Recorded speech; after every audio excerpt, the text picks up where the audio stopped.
Assalamualaikum warahmatullahi wabarakatuh. Bertemu lagi dengan Bu Heni pada mata pelajaran KNU-an untuk anak-anak kelas 4 MINU Banat Kudus. Kemarin kita sudah belajar bersama tentang memahami bacaan niat, doa iftitah dan basmalah ya. Sekarang kita melanjutkan materi selanjutnya, yaitu memahami bacaan i'tidal dan kunut subuh serta bacaan sujud dan tahiyat. Sekarang kita buka bukunya bersama-sama halaman 111. Sebelum memulai pembelajaran pada hari ini, kita baca basmalah terlebih dahulu. Bismillahirrahmanirrahim. Kata-kata i'tidal itu sudah tidak asing lagi bagi kita semua ya, karena setiap hari kita insya Allah melakukan ketika sedang sholat. Nah, i'tidal sendiri artinya adalah tegak. Kalau pengertian i'tidal itu adalah gerakan bangun dari rukuk dan posisi badan berdiri tegak kembali. Posisi rukuk itu seperti itu ya, kemudian kita menegakkan kembali badan. Nah, menegakkan kembali badan ini namanya adalah i'tidal. Kita disunahkan untuk mengangkat kedua tangan kita sambil membaca Sami Allahu liman hamidah, yang artinya adalah Allah mendengar orang yang memujinya. Memang biasanya perpindahan gerakan sholat dari gerakan satu ke gerakan yang lain, seperti ketika kita sujud kemudian kita duduk di antara dua sujud kemudian kita sujud kembali, itu pergerakan itu kita membaca takbir ya, Allahu Akbar, Allahu Akbar. Tapi berbeda ketika i'tidal itu tadi, bacaan kita adalah Sami Allahu liman hamidah. Nah, ini yang membedakan gerakan sholat yang satu dengan yang lain dengan gerakan i'tidal ini bacaannya ya. Jadi ketika setelah i'tidal kita juga disunahkan untuk tumak ninah. Tumak ninah ini adalah berdiam diri sebentar ya, memberi jeda. Jedanya ini seukuran dengan bacaan subhanallah sebentar saja, kemudian melanjutkan bacaan sholat yaitu Rabbana lakal hamdu mil'us samawati wa mil'ul ardi wa umasyik tamin saim ba'du, kemudian baru sujud ya, seperti itu ya. Tidak langsung membaca bacaan selanjutnya, tetapi diberi jeda sedikit yang namanya adalah tumak ninah. Khusus untuk sholat subuh ya, setelah membaca bacaan i'tidal pada rakaat kedua, kita disunahkan untuk membaca doa kunut terlebih dahulu sebelum melakukan sujud. Doa kunut di sini dihukumi sunnah ab'ad.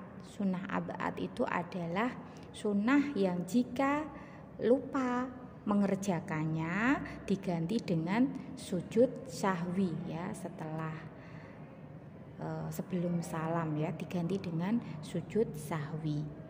Nah, bacaan doa kunut sendiri pasti kalian juga sudah hafal ya, dan sudah membiasakan membacanya ketika sholat subuh ya. Di sini sudah ada ya halaman 112, Allahumma hdini fiman hadait wa afini fiman afait ila akhirih ya. Kemudian yang selanjutnya adalah memahami bacaan sujud dan tahiyat. Sujud itu termasuk rukun sholat ya, jadi kalau tidak dilakukan ya sholatnya tidak syah. Bacaan sujud sendiri adalah Subhana rabbiyal a'la wa bihamdi, maha suci Tuhanku yang maha tinggi dan dengan memuji kepadanya ya. Perlu diperhatikan ketika kita melakukan sujud ya. Sujud posisi yang benar itu adalah yang pertama, jidat atau batuknya itu harus menempel ke tempat sujud. Kalau tempat sujud kita sajadah ya harus menempel sajadah. Kalau tempat kita sujud lantai ya harus menempel ke lantai. Tidak boleh ada yang menghalangi ya. Kalau kita sebagai perempuan itu kalau memakai mukena atau memakai rukohnya itu harus kelihatan jidatnya atau batuknya, agar ketika sujud jidat ini bisa menempel ke tempat sujud ya.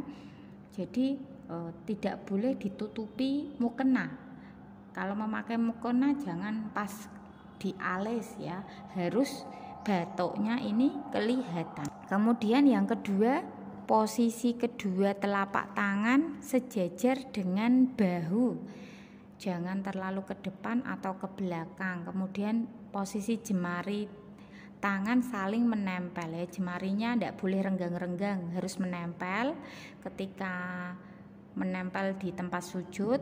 Kemudian kalau posisi sujudnya perempuan itu berbeda dengan sujudnya laki-laki. Kalau laki-laki itu tangannya nyekenteng, kalau perempuan masuk ke dalam ya.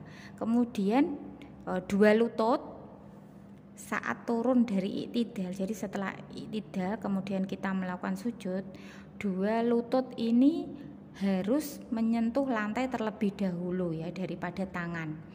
Lututnya dulu yang sampai di lantai atau sampai di tempat sujud, kemudian baru tangannya. Kemudian yang keempat, ini kakinya ketika sujud yang perlu diperhatikan, kakinya ini jemari kakinya bagian dalam harus menekan tempat sujud, menekan lantainya tadi ya. Jemari koyok ditekuk ngoten lho nggih. Nah, ini juga harus hati-hati ketika kita memakai mukena atau rukoh yang pendek, itu biasanya akan terlihat kaki kita. Makanya rukoh itu harus yang lebih panjang supaya kalau kita melakukan sujud kaki kita tidak tampak, karena akan terbuka aurat sehingga sholatnya nanti tidak syah ya. Setelah melakukan sujud, kita kemudian melakukan tahiyat. Tahiyat di sini ada dua, yaitu tahiyat awal dan tahiyat akhir. Tahiyat awal biasanya dilakukan pada rakaat kedua, sedangkan tahiyat akhir dilakukan setelah rakaatnya selesai ya. Bacaan tahiyat awal ini sampai ke sholawat Nabi ya. At-tahiyatul mubarakatus sholawatut thayyibatulillah. Assalamu alayka ayuhan nabiyyu wa rahmatullah wabarakatuh. Assalamu alayna wa ala ibadillahi sholihin. Asyhadu an la ilaha illallah wa asyhadu anna muhammadar rasulullah.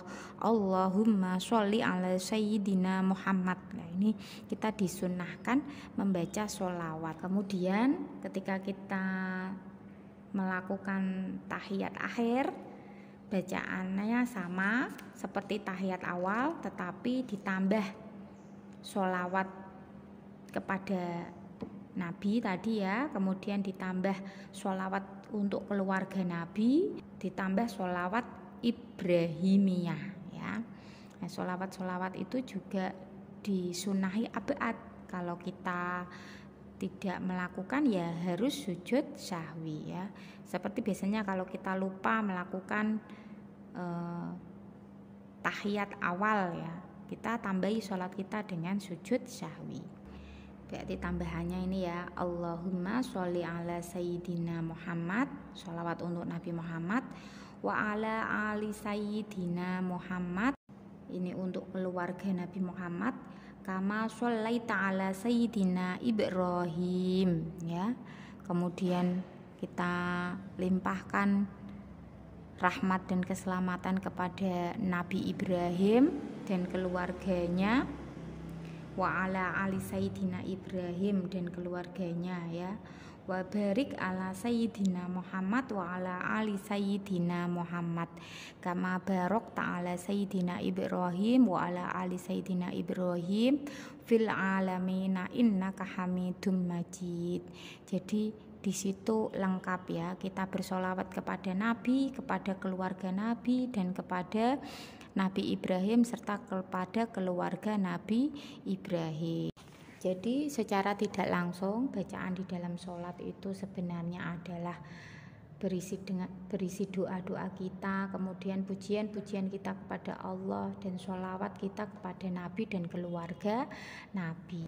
Jadi kalau setiap hari kita sudah sholat, otomatis kita itu sudah berdoa kepada Allah, sudah bersolawat, pokoknya paket lengkap ya. Maka jangan kamu meninggalkan sholat.